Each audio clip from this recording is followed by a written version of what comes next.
예, 여러분 안녕하세요. 반갑습니다. 그리고 축복합니다. 마음교육 선도대학 광주여자대학교는 이렇게 매 수업마다 마음교육 인사를 서로 나누도록 되어 있죠.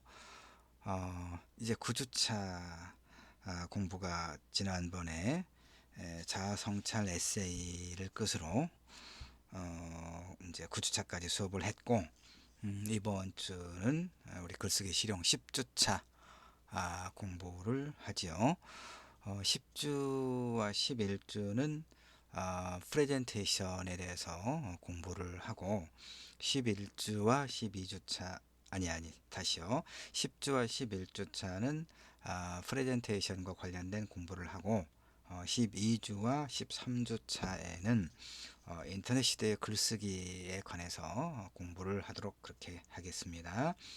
10주는 이제 5월 첫 주가 되겠죠. 그래서 이제 완연한 봄, 여름 같은 봄, 이런 시기가 되겠습니다. 자, 글쓰기 실용 10주차 프레젠테이션과 관련된 공부를 하는 거죠. 지금 이제 프레젠테이션 이번 10주와 11주에 나누어서 살펴볼 프레젠테이션과 관련된 수업 자료의 목차가 지금 이렇게 되어 있습니다. 프레젠테이션이란 뭔가, 그다음에 프레젠테이션 자료 만들기, 프레젠테이션의 절차, 시청각 자료의 작성 원칙, 그리고 프레젠테이션의 실제, 뭐 이렇게 크게 5장으로 구성이 되어 있는데, 이게 지금 자료가 옆으로 펼쳐져 있어서 일단 좀 멈췄다가 이쪽으로 옮겨서 다시 봐야 될 것 같습니다. 일단 프레젠테이션이란 무엇인가를 개념적으로 설명하는 부분이 지금 자료 오른쪽에 있어서요. 잠시만요. 이렇게 되어 있습니다. 예, 조금. 자, 프레젠테이션이란 무엇인가를 같이 보죠. 어, 자료에 우리 글쓰기 실용 수업에 수업 자료로 만들어져 있는 것이니까 자료를 보면서 살펴보도록 할게요. 사실 이제 이 프레젠테이션과 관련된 내용은 어쩌면 나보다도 이 수업을 듣는 여러분들이 훨씬 더 실제적으로 잘 할 수 있을 거예요. 그러나 이제 수업 자료로 준비된 것이니까 일단 살펴보도록 하지요. 현대인이 21세기 지식정보화 사회 4차 산업혁명 시대에서 반드시 갖춰야 할 능력 중에 하나가 이 프레젠테이션이다 라고 이야기합니다. 뭐 지식정보화 사회다, 그 다음에 4차 산업혁명 시대다, 이런 말 아주 뭐늘 듣지요. 예, 이렇게 시대가 뭔가 어떤 기존의 그런 어떤 생활 방식에서 뭔가 좀 상당한 어떤 변화가 오고 있음을 다양한 경로를 통해서 우리에게 이제 알려주고 있지요. 글쓰기 실용에서도 뭐 마찬가지군요. 보니까 자, 프레젠테이션 하는 능력은 현대인이 정보사회에서 적응하고 생존할 수 있는 핵심 역량이다. 특히 요즘 시대인 취업이나 진학, 입시 등에서 프레젠테이션이 차지하는 비중은 점점 더 커지고 있더라. 자, 한 번의 프레젠테이션으로 지원자의 지식과 표현 능력을 총체적으로 파악할 수 있기 때문에 참 그렇긴 해요. 이제 여러분도 뭐 취업과 관련된 고민이 제일 크겠죠? 지금 작년부터 이제 2년째 이렇게 2년차에 접어들도록 코로나 바이러스의 전 세계적 확산이 도무지 멈출 것 같지 않은 그런 시기가 계속되고 있죠. 우리나라만 하더라도 백신 접종을 하고는 있지만 그래도 날마다 뭐 500명 내지 600명까지 600명을 이렇게 넘나드는 신규 확진자가 발생하고 있어서 거의 일상이 멈춰 있고, 그래서 특히 이제 우리 학생들은 취업과 관련된, 그렇지 않아도 그동안은 숨 막혔는데 이 코로나 바이러스 사태가 지속되고 있어서 취업과 관련된 고민이 더 클 것이라고 생각을 합니다. 그런데 이제 우리가 그 계속 앞에서 공부했던 것처럼 자기소개서, 그다음에 자아성찰 에세이. 자아성찰 에세이는 사실은 이제 자기소개서, 우리가 취업을 할 때는 자기소개서가 요구되는 것이지만, 자아성찰 에세이는 그 모든 것을 이제 점검해 보자고 하는 그런 의도에서 공부를 했고요. 그다음에 이제 프레젠테이션이라고 하는 것은 그야말로 이제 발표죠.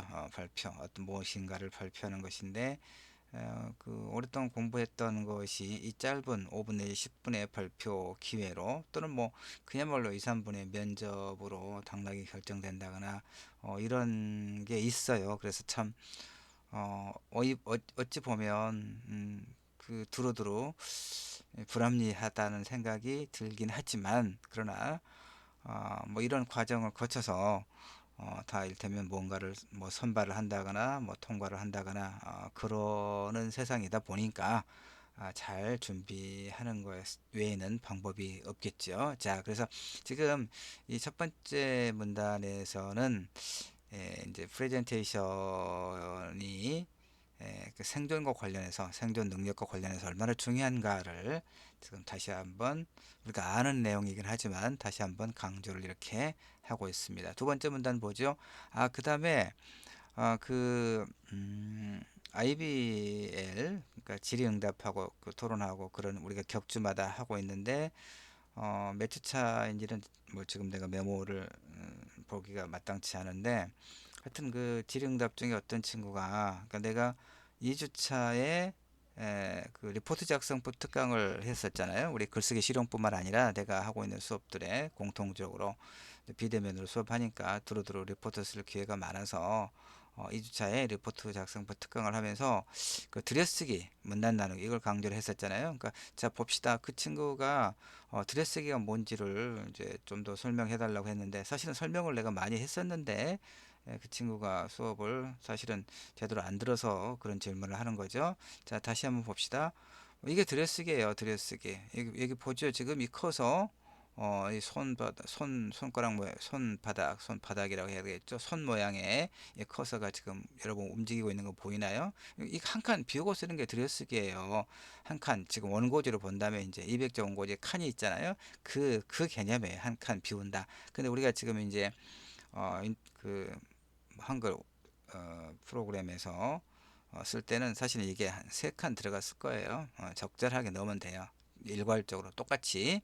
그러니까 이렇게 글을 시작할 때 그냥 우리가 200자 원고지용으로 말하니까 한 칸 들여썼다 이렇게 이야기하는 거거든요. 그 들여쓰기, 알았죠? 비우고 쓰라 그 말이에요.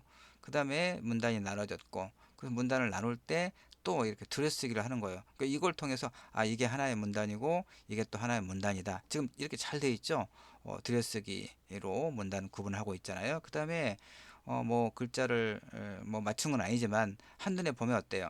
지금 이 페이지만 보더라도 하나, 둘, 셋, 넷, 다섯, 여섯, 한 7개 문단이 있는데, 지금 이 안에 보이는 것만 하더라도 그 정도 문단이잖아요. 그런데 어떻습니까?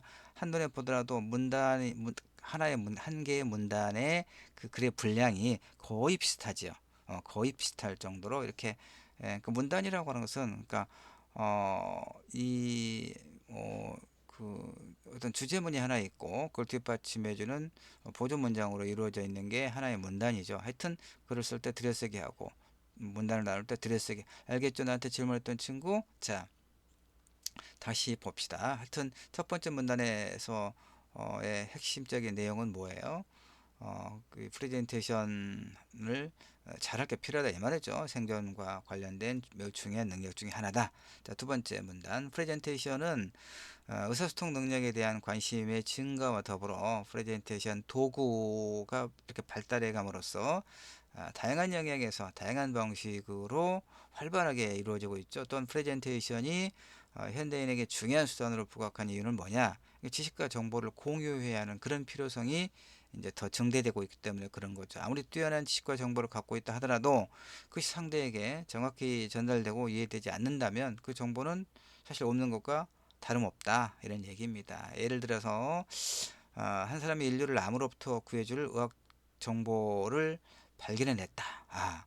이 의학 정보는 사람들과 함께 학계에 전달 공유돼야 되겠죠. 왜요? 이 의학 정보가 세상에 알려지고 전파될 때 비로소 그 생명력과 가치가 나타날 수 있기 때문에 그래요. 만약 이 의학 정보를 알고 있는 사람이 전달력과 표현력이 부족해서 그 정보를 사회 학계에 전달하지 못한다면 그 정보는 본인 혼자만의 지식에 그치겠죠. 그 결과 당대와 후대에 전수되지 못해서 결국 사장될 수밖에 없는 그런 이제 정보가 된다 이런 얘기. 물론 이제 뭐 이 예는 사실은 뭐 그렇게 적자 실제적으로 그렇게 적절한 예는 아닙니다. 왜냐하면 인류를 암으로부터 구해줄 의학 정보를 누군가 발견했다면 그야말로 유력하잖아요. 그래서 이제 학술 논문에 게재가 되고 그건 이제 언론으로 이렇게 공개가 되고 그래서 뭐 생명공학 기업에서 그 이제 이런 소위 어떤 정보를 이제 그 산업화하고 그러겠죠. 인류에게는 구원이 될 것이고 그 다음에 기업들에는 그야말로 노다지 무한한 그 돈을 이제 그 이윤을 증식시켜줄 그런 노다지가 될 테니까 누가 이런 의학 정보를 그냥 혼자만 갖고 있겠어요. 근데 사실은 이제 어떤 게 하나 있었냐면 최근에 뭐 애플의 전기차라든가 그 자율주행차 있잖아요. 전기차라기보다는 자율주행차가 이제 그 이제 뭐 그야말로 근미래에 이제 그 도로를 뭐 굴러다니는 자동차가 자율주행차가 되겠죠. 예, 지금 이렇게 보면 뭐 애플이라든가 뭐 테슬라, 애플도 이제 뛰어들려고 하고 있고 테슬라가 앞서가고 있고 그러죠. 근데 우리는 조금 뒤처져 있는 것 같긴 해요. 근데 최근에 그 이제 텔레비전 EBS인가를 뭐 봤더니 고려대학교 교수 그 양반이 상당히 몇십 년 전에 그 우리나라에서 최초로 자율주행차를 자기가 만들어 가지고 도로에서 시운전도 하고 그랬더라고요. 그때는 이제 자율주행차가 무엇인지 개념이 전혀 없던 시대였죠. 굉장히 앞선 선구자적인 그런 이제 그 분인데 그 기술을 뭐 독일에서라든가 이런 이제 그 회사에서 어떤 그, 어, 그 자율주행 자동차라는 게 뭐냐 세계적으로 잘 알려져 있지도 않으니까 와서 보고 계약을 하자고 했는데 이 양반이 이제 이런 기술이 국내에서 그러니까 외국 기업에 팔리지 않고 국내 우리 기술로 이렇게 이제 그 뭐 양산돼서 세계를 앞서가는 그 자율주행차 그런 이제 그런 게 됐으면 좋겠다. 소위 말하면 애국적인 관점에서 그 자율주행 자동차와 관련된 어떤 그 기술과 경험을 외국에 팔지 않았더라고요. 이제 그것까지 좋은데 이제 국내 자동차 업계에서 그 자율주행차에 대한 개념이 없으니까 그 교수가 가지고 있는 기술과 어떤 정보 경험을 산업화하지를 않았어요. 그러니까 그 양반은 혼자 그 자율주행차 좀 초보적인 단계에서 만들어서 타고 다니고 그냥 그걸 그쳐버린 보니까 너무 정말 바보 같은 뭐 애국심이 중요한 게 아니라 그걸 세계적으로 이를테면 하여튼 뭐 그런 경우가 있었어요. 바로 그거죠. 어떤 그 사람들의 삶에 상당한 영향을 끼치고 그다음에 그것이 산업계 전반에 영향을 끼칠 그런 굉장히 중요한 어떤 기술 내지 정보를 혼자 가지고 있다가 결국에 이제 그 양반은 이제 국내 기업에서 자신의 어떤 그런 기술이 예, 채택되기를 바랐겠지만 국내 기업이 뭐 몇십 년 전이니까 그런 개념 자체가 없어서 투자를 하거나 전혀 귀를 기울이지 않았더라고요. 그러니까 완전히 사장되고 말았죠. 바로 이거죠. 프레젠테이션의 중요성. 예. 자, 이처럼 지식과 정보는 그 자체만이 중요한 게 아니라 그걸 전달하고 표현하는 기술이 굉장히 중요하다고 하는 것을 금방 내가 자율주행 자동차와 관련된 설명을 통해서 여러분이 충분히 이해했겠죠. 자, 그래서 프레젠테이션의 중요성은 뭐 이런저런 예를 들 필요 없이 굉장히 중요하죠. 지식 정보화 사회를 살아가는 현대인이라면 프레젠테이션에 관심과 흥미를 갖고 그 효과적인 전달 방법과 기술을 연마 습득해서 이를 유감없이 발휘해야 될 필요가 있죠. 그건 이제 개인의 발전, 직장과 사회의 발전, 뭐 크게 보면 인류의 발전에도 기여가 될 수 있겠죠. 자, 프레젠테이션은 말하기 능력, 의사소통 능력, 그 다음에 내용 구성 능력, 미디어 능력 이런 복합적인 능력들을 아우르고 있어요. 기업에서, 특히 기업에서 하는 프레젠테이션 면접은 창의적 인재, 문제 해결 능력, 4차 산업혁명 시대의 적응력 등을 평가하기 위한 도구로서 기업 입장에서는 매우 효과적인 수단이거든요. 사실은 이제 교수 그들 이제 전임 교원도 그렇고 하여튼 그 교수들의 그 임용과 관련한 절차에서 1차는 이제 여러 가지 이제 서류로 자격을 확인하는 거죠. 이제 학위 논문이라든가 그 이후에 쓴 일정한 논문들이라든가 저서라든가 하여튼 그 전공 영역에 이제 걸맞는가를 이렇게 서류 전형으로 확인한 다음에 2차에서 이렇게 프레젠테이션을 합니다. 어떤 주제를 주고 그 다음에 이제 3차에 가서는 총장과 학교에 이제 그 보직 교수들이 참여하는 최종 면접, 이렇게 3차, 3차례에 걸쳐서 교수 임용 시험이 이제 그 과정이 있죠. 그러니까 이 기업에 취업하고자 할 때도 그렇고 어디나 이 프레젠테이션 면접은 굉장히 중요하죠. 자, 프레젠테이션은 그다음에 이제 그 기업에 취업했어도 또는 무슨 일을 이렇게 진행할 때도 어떤 사업의 파트너를 확보하기 위해서라든가 이런 과정 속에서 굉장히 많이 사용하고 있고 또 굉장히 중요성이 강조할 필요 없이 그런 게 프레젠테이션 면접이죠. 자, 프레젠테이션은 발표자가 청중들을 대상으로 이제 이게 지금 이제 이 문장이 그야말로 프레젠테이션이 무언가에 대한 개념정이죠. 자, 프레젠테이션은 발표자가 청중들을 대상으로 시청각 자료를 활용하여 사실이나 정보를 전달해서 이해시키거나 의견이나 주장을 전달하여 청중을 설득하는 의사소통 방식의 하나죠. 또한 프레젠테이션의 목적은 뭐냐? 문제 제기를 통해 청중에게 해결책을 제시하여 청중의 행동 변화를 이끌어내는 것이다, 이런 얘기입니다. 이렇게 프레젠테이션은 다양한 기술과 커뮤니케이션 도구를 이용하여 자신의 메시지를 가능한 한 명확하고 효과적으로 전달하는 그런 행위죠. 제한된 시간을 이용해서 알고 싶은 정보를 정확하게 전달함으로써 청중의 신속한 의사결정을 할 수 있도록 설득하는 행위라고 말할 수 있어요. 공통으로 프레젠테이션의 주체는 발표자이지만 공통으로는 무슨 소리가 왜 들어있어? 요건 이상하죠? 하여튼 프레젠테이션의 주체는 발표자지만 그 목적의 달성 여부는 청중에게 달려있다. 청중이 이제 청중을 설득할 수 있느냐, 이 말이죠. 자, 시선을 끄는 근사한 그림이라든가 동영상, 타이포그래피를 보여주는 화려한 기술적 측면만이 아니라 사실은 그 발표자의 의도가 굉장히 중요하다, 이런 얘기입니다. 무엇을 전달하고자 하는가가 분명해야 그 화려한 기술적 그런 어떤 기능적인 측면도 빛을 발할 수 있겠죠. 그러나 이제 프레젠테이션은 일방으로 발표자의 목적 전달만 있는 게 아니다. 그럼 뭐냐? 진정한 프레젠테이션이란 발표자와 청중 간의 상호작용이다. 이 관점에서는 청자가 발표자의 메시지를 어떻게 받아들이고 이해하느냐가 관건이 된다, 이 말이에요. 그래서 발표자의 내용 구성과 설득력 있는 전달 방법이 아주 중요하다. 그러니까 이제 우리가 이 공부를 또 하겠죠. 다음에서 이 발표자의 내용 구성과 프레젠테이션 내용 구성과 설득력 있는 전달 방법을 공부를 당연히 우리가 하겠죠. 결론적으로 프레젠테이션을 정의하면, 자, 프레젠테이션이란 어떤 사실이나 경험에 관한 정보를 알기 쉽게 정리하여 제시하는 것, 이는 말로 표현하는 것을 기본으로 다양한 비언어적, 또 잠시 멈췄다가 이 화면을 왼쪽으로 좀 옮겨야 될 것 같습니다. 잠깐만요. 그런 요소를 동원해서 청중에게 얼마나 효과적인 메시지를 전달하는가가 핵심이다, 이런 얘기입니다. 또한 전달 효과를 높이기 위해서 다양한 시청각 자료를 함께 사용하는 경우가 대부분이다. 이제 사실은 이런 우리 비대면 수업도 프레젠테이션의 한 종류라고 할 수 있겠죠. 그러나 나는 다양한 시청각 자료를 함께 사용하지는 않고 있습니다.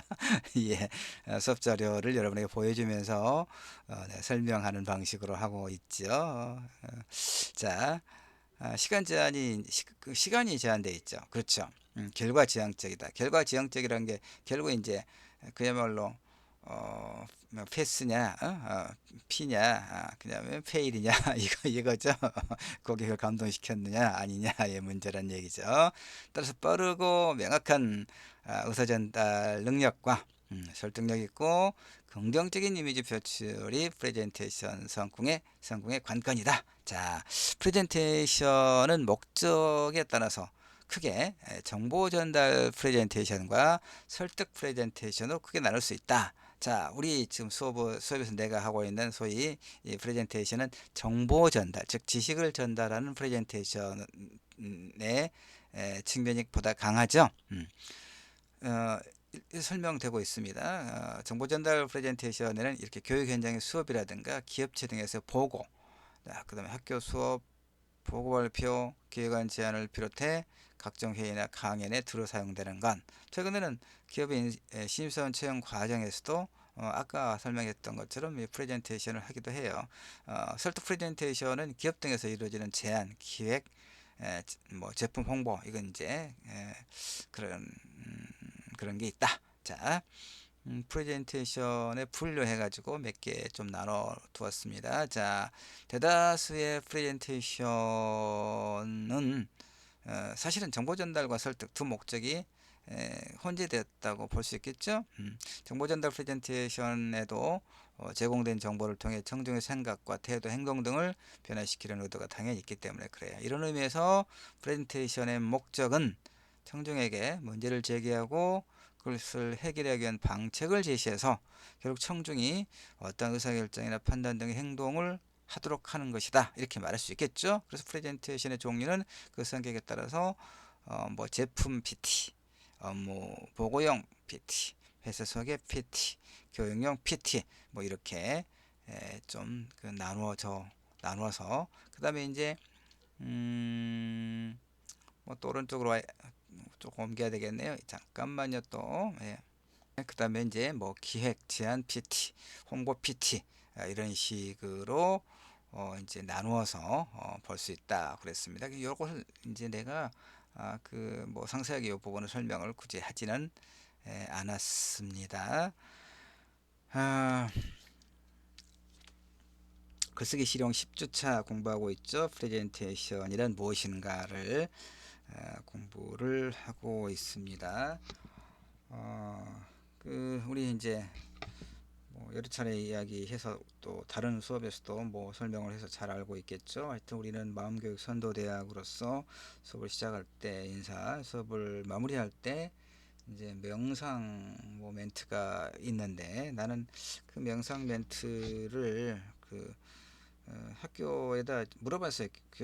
교섭지원센터에 그 명상 어떻게 이렇게 다시 편집을 하면 이게 좀 이상해지고 그래서 그 학교에서 만들어 놓은 명상 뭐 그 멘트나 음악이 아니어도 뭐 괜찮다. 그래서 늘 그 수업 마무리에는 뭐 적당한 음악을 같이 좀 듣는 걸로 하고 있죠. 그러니까 결국 이거죠. 마음을 좀 편안하게 하면서 그 한 25분 정도 수업의 내용을 좀 정리하는 그런 좀 뭐 시간으로 갖도록 하자. 뭐 이것이 이제 그런 우리 학교의 좀 독특한 그런 수업 전후의 하나의 의도라고 볼 수 있겠죠. 자, 뭐 음악을 한 곡 들을까요? 요즘에 좀그 좀 잘 나가는 그 친구가 있던데 카드 가든이 부릅니다.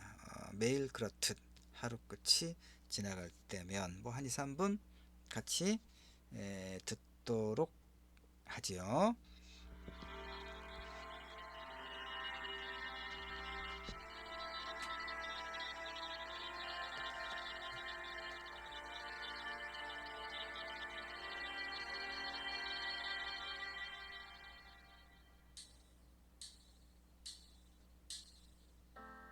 아무런 말도 없이 반짝이던 그밤 난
예, 여기까지면 음악을 여기까지 듣도록 하지요. 수고하셨습니다.